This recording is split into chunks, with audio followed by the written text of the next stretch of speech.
이번에 다주택자들 규제 강화했죠. 710 대책으로 해서 세법 개정안 발표되면서 확정시켰고, 그 전에 6.17 대책부터 법인 규제 들어갔고, 그러니까 6.17 대책 이후 다시 무슨 얘기가 나오기 시작해요? 다주택을 규제하면 무조건 똘똘한 채고, 지들이 말하는 똘똘한 채를 규제하면 풍선 효과고, 그 풍선 효과를 규제하면 빨대 효과, 다시 똘똘한 채. 이 지읒을 하고 있잖아요. 세금으로 집값 잡힐까, 다시 똘똘한 채. 이딴 얘기하고 있죠. 본인들이 예전에 8.2 대책 때 나왔던 똘똘한 채죠. 그때 어떤 지역들을 똘똘한 채라고 했어요? 서울이면 똘똘한 채였어요. 강남, 서초, 송파, 마포, 용산, 성동, 목동이나 마곡지구 이런 데들 똘똘한 채라고 얘기했었죠. 당시에 노도광은 서울이기 때문에 똘똘한 채다. 금강구도 서울이기 때문에 똘똘한 채다. 은평구 이런 데들을 똘똘한 채라고 이야기했었나요? 아니죠. 그런데 지금 서울에서 집값 상승세를 주도하는 데가 어디예요? 노도광, 금강구. 거래 많이 되고. 근데 똘똘한 채 이야기하고 있죠. 여기가 많이 되고 있냐? 가장 똘똘한 채라는 강남 서초가 많이 되고 있냐? 요걸 봐야 되죠. 토지거래 허가제 영향도 있지만, 물론 거래량도 다 안 잡힌 것도 있지만, 강남 서초 방면에서 지금 거래량 거의 90% 가까이 감소했다고 하고 있죠. 똘똘한 채 프레임이 통하는 시기냐? 소설을 써왔죠. 서울 강남에 있습니다. 작년 말부터 올 초까지 천정부지로 뛰었는데, 강북에 한 채, 지방 두 채 갖고 있었는데 비싸고 돈 된 집 한 채를 제외하고 나머지를 처분했다. 저 말의 뜻은 다주택 규제가 없었다면 강남집 처분했을까요? 다주택 규제가 있었으니까 강북 지방이라도 매물이 나온 거죠. 어차피 요 강남권은 매물이 안 나오는 거였었고 가지고 있으려고 했는데 다주택 규제가 들어가니까 강북 지방을 내놓은 거죠. 12, 16대 15억 이상 규제하고 들어가기 시작하니까 그때는 강남 매물이 나온 거고, 그래서 똘똘한 채라고 부르기 시작했다. 똘똘한 채를 가지고 있는 게 집값이 오르는 게 아니죠. 똘똘한 채 수요가 늘어나느냐. 수요가 되려면은 첫 번째는 투기꾼 입장에서 집값이 오른다는 확신, 두 번째로 그 여력이 있어야 되죠. 확신이 있는 사람들, 예전보다 지금 규제가 훨씬 강화됐기 때문에 그 확신은 많이 줄었죠. 그런데 똑같다고 칩시다. 여력에서 비교를 해봤을 때 15억 이상 대출 규제 안 나오죠. 9억 이상 아파트 사면은 전세자금 대출 안 나오죠.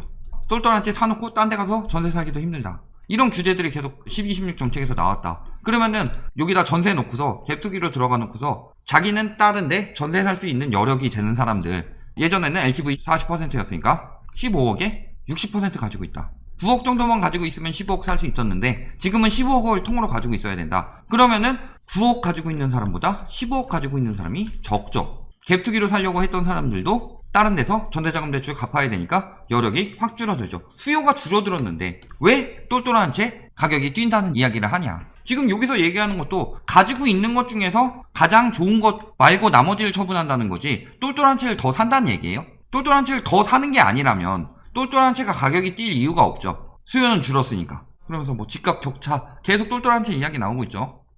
1주택 종부세 완화 이야기 계속 하고 있는 거 뭐예요? 똘똘한 채 프레임 더 밀어붙이기 위함이죠. 똘똘한 채 종부세 늘리고 1년 내 팔 때는 양도세율 최고 80% 추진. 그냥 살다 보니 1주택 됐는데 종부세 늘리는 게 부담이 되면 집값을 떨어뜨리면 돼요. 종부세 부담이 된다고 했음에도 불구하고 집값이 오른다? 그러면 종부세가 아직 약한 거예요. 종부세가 부담이 된다고 했는데 똘똘한 채가 집값이 계속 오른다. 그러면은 그 한 채에 대한 종부세가 아직 더 강화될 여력이 있다는 소리죠. 종부세가 오르는데 집값이 오른다는 거니까 약하다는 거죠. 그런데 무슨 종부세 가지고 세다고 하냐. 더 올릴 여력이 있다는 거죠. 올리면 더 올리면 돼요. 그 다음에 계속 똘똘한 채일 수 있냐. 아까 이야기했죠? 12, 16 정책 때 대출 금지됐는데 가지고 있던 사람들이야 그대로 가지고 있을 수는 있지만 똘똘한 채를 더 비싸게 주고 살려는 수요가 생겨나느냐. 여력이 떨어지는데요. 대출도 안 나오는데. 똘똘한 채 중에 대부분은 뭐였어요? 재건축이죠. KB에서 선도 50 아파트 뽑는데 대부분 들어가는 게 음막, 잠실주공 5단지, 목동, 신시가지 이런 재건축 아파트들이 비중이 높다. 선도 50 아파트. 전국에서 집값을 가장 선도하는 50개의 아파트를 말하는 거죠. 여기야말로 진정한 똘똘한 채죠. 자기들 말에 따르면 그 똘똘한 채들은 대부분 재건축이다. 그런데 재건축 규제 강화되고 있죠. 부담금 징수 시작했고 안전진단 강화 시작됐고 분양가 상한제 시행이죠. 재건축 실거주 요건도 만들고 있고 지금 공시가격 현실화 계속 시키고 있죠. 아직도 공시가격 100% 아니죠. 현실화율이. 아직도 세금 덜 내고 있는데 그거 맞춘다는 거죠. 거기다 공시가격 9억 이상분에 대한 종부세율까지도 최대 0.3%포인트까지 상승시켰다. 계속될 수 있을까요? 계속될 수 있으면 더 규제에 들어갈 여력이 있다는 얘기죠. 실질적으로 저런 식으로 유도해서 지금 상황은 뭐다? 패닉바잉 하고 있는 거다. 얼마 전 저희 노원 분석에서도 그 얘기 했었죠. 노원이 거래량이 급증했다. 원래 노원은 똘똘한 채 아니죠. 노원의 장점이 뭐예요? 학군? 괜찮은 편. 상권? 괜찮은 편. 인프라? 괜찮은 편. 인근에 뭐 자족시설이 엄청 많은 건 둘째 치더라도 서울 같은 경우 교통 괜찮잖아요. 이런 여건을 갖추고 있는데 서울 중에서 그나마 거품이 덜 꼈다. 싸다는 얘기 아니에요. 강남 같은 경우는 40-50% 거품 꼈는데 노원 같은 경우는 한 20-30% 꼈다. 그럼 덜 낀 거잖아요. 거품이 덜 낀 걸 가지고 지금까지 특히 30대들이 집값이 계속 올랐으니까 처음에는 기대를 해보다가 규제해도 오른다는 이야기를 프레임을 자꾸 언론에서 계속 밀어붙이는데 규제가 바로 효과가 나오냐. 재건축 완화하고 공급정책 펼쳐라. 장기적으로. 그래야 집값이 안정된다. 근데 그 공급 언제 들어와요? 지금 계획하면은 최소 3년 뒤에 들어오죠. 멸실 엄청나게 늘어난 거 2019년까지 왔었죠. 그래서 공급 부족이 작년까지 있었던 거죠. 결국에는 그 공급 정책은 장기적으로 보는 거고 단기적으로는 재건축 정비 사업을 활성화시키면은 멸실 늘어나고 재건축이 가격이 뛰니까 규제책을 하나하나 차근차근 들어가는 거죠. 가뜩이나 경제 위기, 초이노믹스로 경제가 더 망가졌죠. 경제 위기는 더 심화됐고 미중 무역 전쟁 터지고 올해 질병 사태까지 터졌다.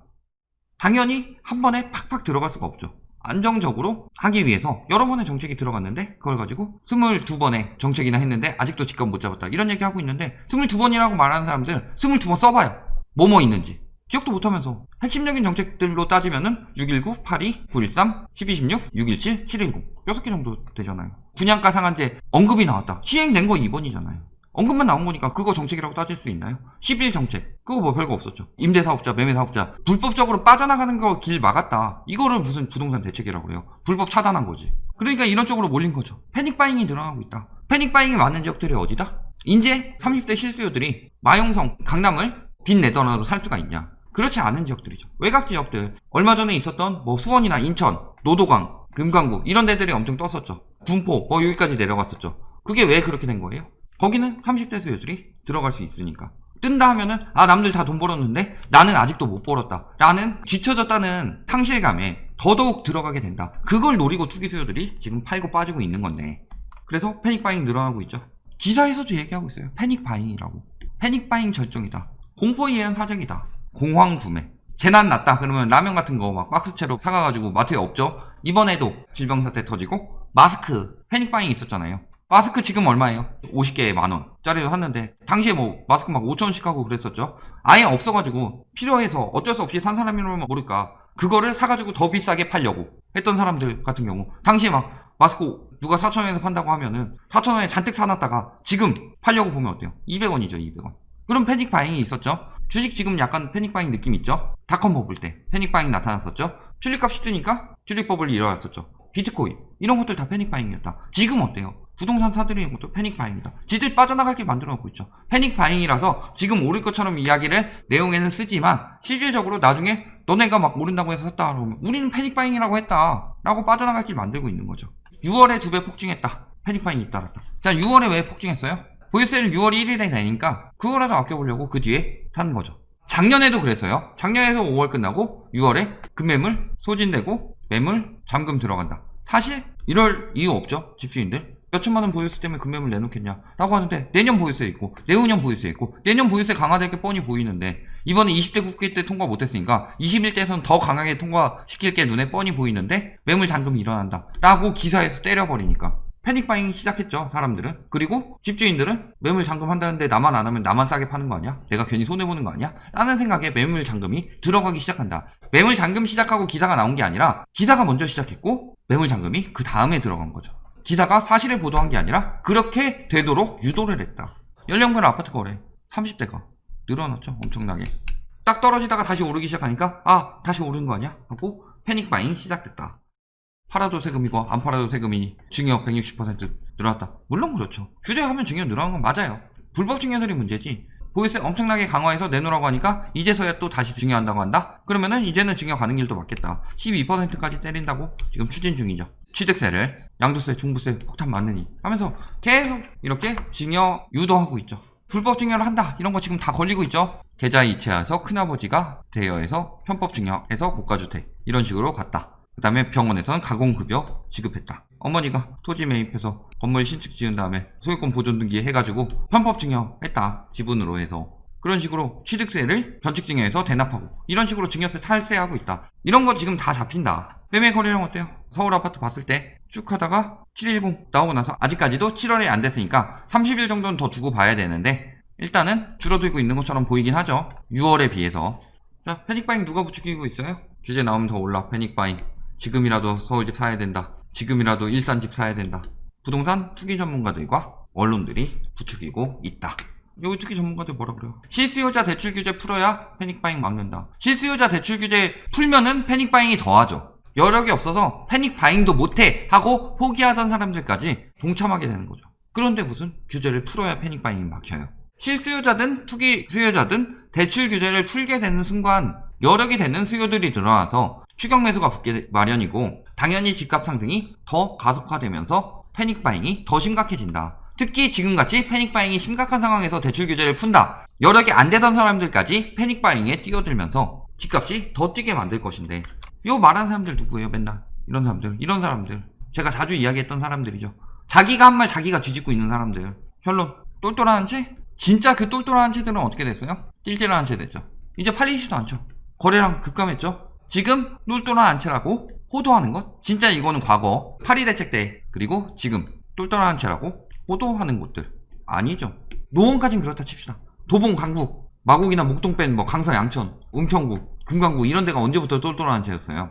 똘똘한 채 아닌 곳들을 똘똘한 채처럼 호도하고 있다. 그래서 지금 패닉 바잉 상황이다. 30대 수요들이. 지금 패닉으로 인해서 집 사게 되면은 앞으로의 인생은 바잉. 패닉 바잉이란 말이 언론에서부터 나오기 시작했다는 건 무슨 소리예요? 진짜로 막 부추기려고 하는 언론도 이거는 패닉이다 라고 인지하고 있다는 뜻이고 그런 상황에서 집을 사게 됐을 경우 설거지 부대 해주고 하우스푸어로 남아서 투기꾼들, 은행만 돈 벌게 만드는 상황이다. 패닉 바잉이란 말이 나왔을 때 사는 게 파산으로 가는 지름길이다 라는 점 꼭 기억해 두시기 바랍니다.